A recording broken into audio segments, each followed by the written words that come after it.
Argentina, Spain, Brazil, maybe some of the countries that come to mind when thinking about dominant soccer players.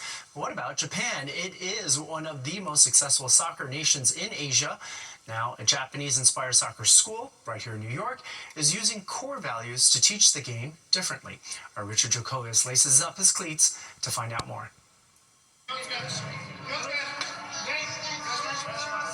Respect, discipline, teamwork, and of course, a little fun. Young athletes as young as 5 and as old as 13 are kicking their soccer skills into high gear. Yeah, so I just tell them the discipline, technique, and also how to play. Former Japan national team star and soccer legend Takuya Yamada dusted off his cleats and dodged a bunch of these future soccer stars at Blue United Football Club in Long Island City, one of the first Japanese-inspired football clubs in the tri-state area. Teaching technique is one thing, but it always develops into lifelong friend memories, and it's good for your health and everything, so that's where we focus the most. Japan has emerged as one of the most successful soccer teams in Asia. In fact, with Samurai Blue, the professional men's Japanese soccer team, Japan is the first non-host country to qualify for the 2026 FIFA World Cup in the U.S., Canada, and Mexico. Japan's national women's team, meanwhile, ranks 5th in the world and have qualified for every FIFA World Cup since 1998. They have a potential. Kids have a potential. So I hope they choose the soccer for their life. It means a lot to the moms and dads who watch their little ones step up and learn more than just how to play, but the value of working together. That's teamwork that ultimately makes the dream work. Humanity, like a brightness, like a respect, and also like a time management, something like that. He can learn the Japanese spirit or value or culture, which includes teamwork and attention to detail and hard work. She's getting better and better, like a basic skill. Yeah. These kids, it's an hour of nonstop fun, and they can't get enough. But even more than the teamwork and the discipline and the hard work, they're doing even more with learning a second language, because this sport is being taught, at least at this school, in both English and Japanese. And so there's always 2 coaches that's bilingual in Japanese. Today we only had Japanese students, but usually have a mix of Japanese and non-Japanese. The goal, no pun intended, for these up-and-coming soccer stars is maybe to become the next Takuya Yamada. Like be famous one day. I want to grow up and become a professional soccer player. I want to play in national leagues.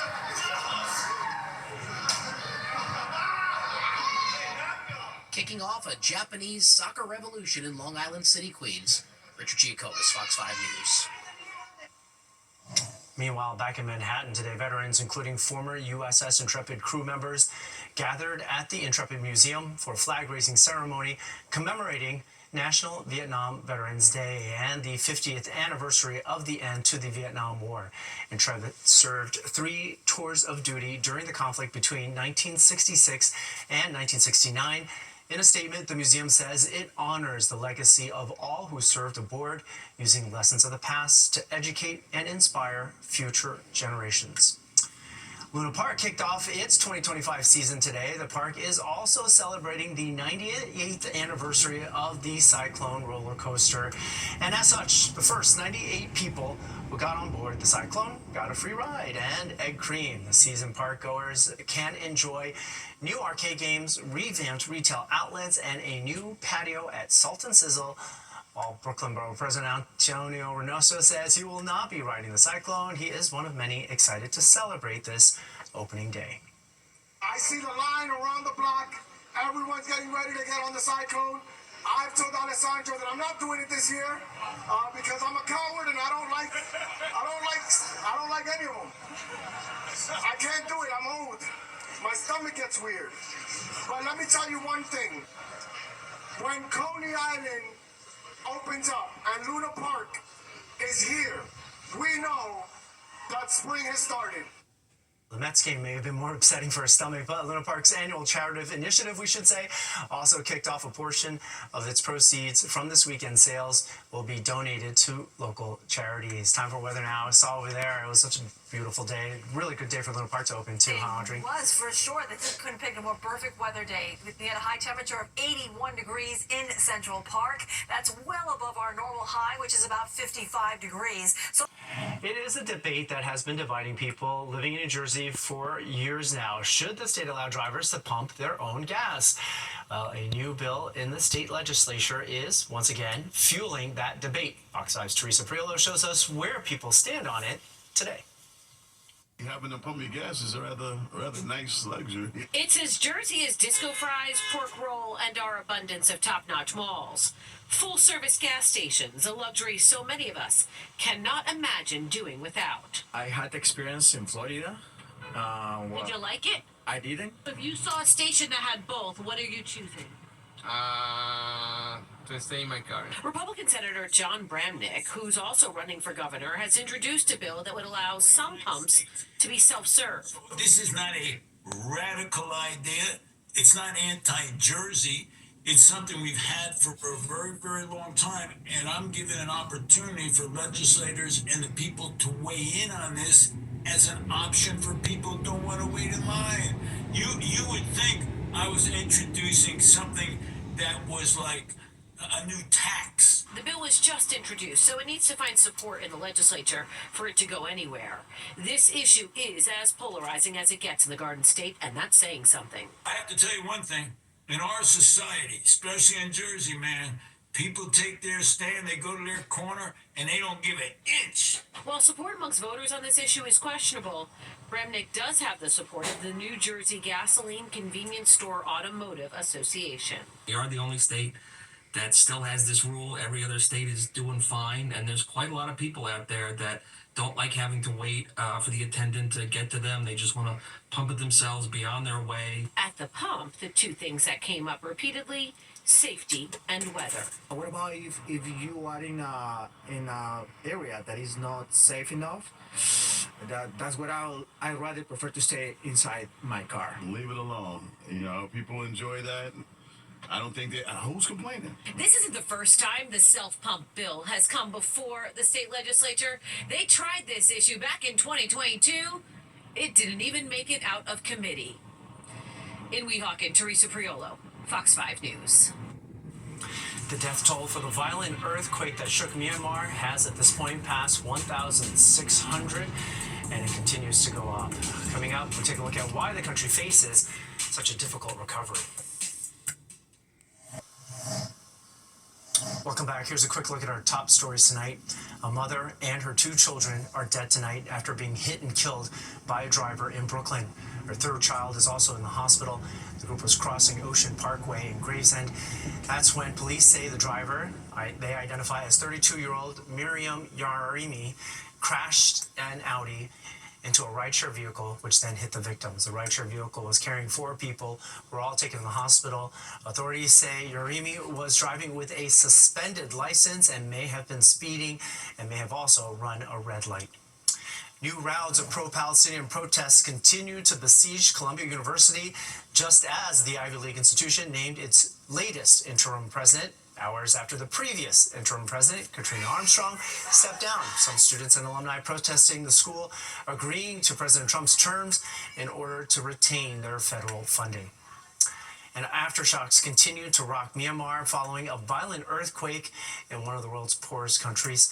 The 7.7 magnitude quake brought down buildings, trapping many underneath the rubble. Correspondent Stephanie Bennett has more from London. Foreign aid is pouring in after a violent earthquake shook Burma on Friday. The 7.7 magnitude quake triggered the collapse of buildings, bringing the death toll to at least 1,600 people, according to the country's ruling military. Buildings have been reduced to rubble in just seconds.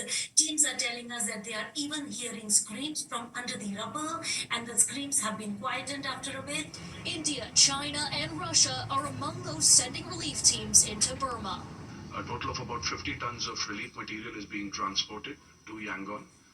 This includes clothing breaks. Despite cuts to foreign aid, President Donald Trump said that the U.S. will also provide some assistance. Meanwhile, the United Nations has set aside $5 million for relief efforts. It says extensive infrastructure damage will complicate humanitarian response. The earthquake will compound an already dire humanitarian situation in Myanmar, where nearly 20 million people need assistance across the country. The quake also rattling buildings in neighboring Thailand, where families in Bangkok anxiously wait to hear for news about their missing loved ones. I am praying my husband wasn't working at this site. He usually worked at 2 sites. I told our kids I am here to bring Daddy home. According to the U.S. Geological Survey's predictive modeling, Burma's death toll could surpass more than 10,000 people. In London, Stephanie Bennett, Fox News. In New York City, you can walk any way you want to now. The $250 jaywalking ticket is no more. Coming up, why the Big Apple is legalizing crossing the street without a traffic signal. Walk This Way is an Aerosmith song, and starting next month, you can legally jaywalk any which way you want in the 5 boroughs. Still gotta watch out for drivers, though. It is a change to the long-standing traffic law. Fox 5's Kendall Green walks us through this new rule. Jaywalking. It happens all the time. And you don't have to just take my word for it. I grew up in New York City. I'm just used to walking through the streets without like the stoplights and stuff like that. Probably at least once a day. Probably at least once a day. But beginning next month, it won't be illegal. So New Yorkers can expect to walk city streets a little more carefree. The city's Department of Transportation cut the $250 fine for jaywalking, despite recently eased enforcement among the NYPD. But the rule change doesn't change much for this dad. Whenever my son doesn't see me. The city council passed a bill spearheaded by Councilwoman Mercedes Narcisse of Brooklyn, with just 8 votes in opposition last fall. She shared the new law shifts the city away from targeting specific communities. In a statement to Fox 5, the council members shared in part, quote, in 2023, more than 92% of jaywalking tickets went to Black and Latino New Yorkers, a troubling statistic that underscores the need for change. That's some wild stuff, man. I see it happen all the time, bro. But me, myself, Jacqueline goes to the corner and I cross over. I do not jaywalk. You've never done it. I have done it. Yes, I'm not going to say I've never done it. I'm just making sure, because you had some strong convictions. No, but because that's what I do as I gotten older. The bill went into law without support or opposition from Mayor Adams. But City Hall shared the change doesn't exempt pedestrians from being liable in civil lawsuits should they cause an accident. The city's Department of Transportation highlighted 200 pedestrian deaths while jaywalking over the last 5 years, noting potential consequences to the change. Which is why Miss Jacqueline's taking no chances. It's dangerous. I mean, and the drivers. You got to watch for the drivers, too. Now, the Department of Transportation's new rule takes effect next month on April 17th, and from then on, pedestrians won't be subjected to traffic violations. On the Upper East Side, Kendall Green, Fox 5 News.